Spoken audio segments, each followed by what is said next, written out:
A new breed of Chinese teachers are using every tool they have to win over students from an increasingly English-centric society. In Singapore, 60% of students come from predominantly English-speaking homes, and getting children to learn Chinese and speak Mandarin has been an ongoing problem in Singapore's education system. Last week, Minister Mentor Lee Kuan Yew called for teachers to make the learning of Chinese more fun. Ngee Ann Polytechnic lecturer Danny Yeo tells RazorTV how he inspires his students to learn Chinese. Personally, I use blogs, and I think my students enjoy that. But I sometimes also wonder if that is the most effective human communication method to use. Why don't I just speak to them in the language instead of using blog? Why don't I interact with them, in my human form instead of in a reality world, virtual reality world. So besides that, I think storytelling helps a lot.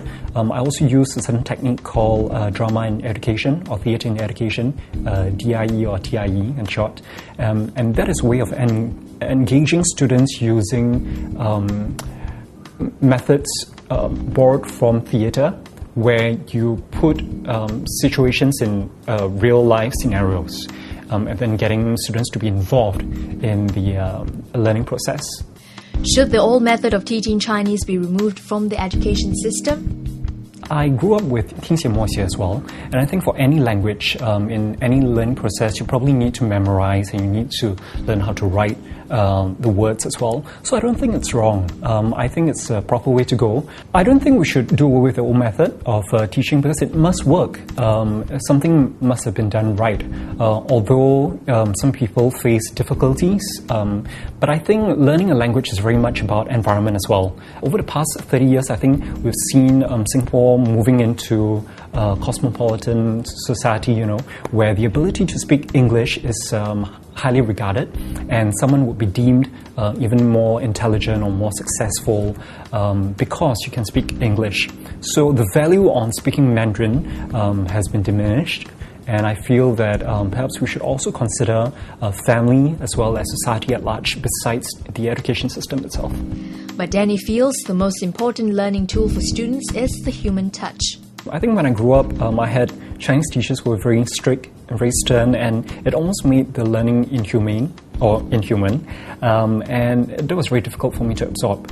I think besides education itself, family is very important. I think I'm speaking from my own experience as well.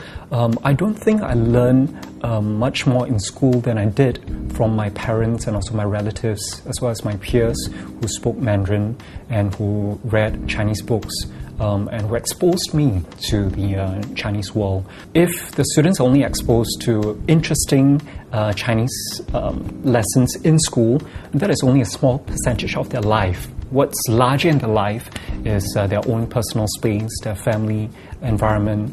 And if parents are not encouraging and parents don't see the value in Chinese learning and Chinese teaching as well, then it really defeats all the efforts that the teachers put in. Danny Yeo teaches Chinese media subjects at Ngee Ann Polytechnic. To hear what Singaporeans have to say about Chinese education here, watch our other clips on RazorTV.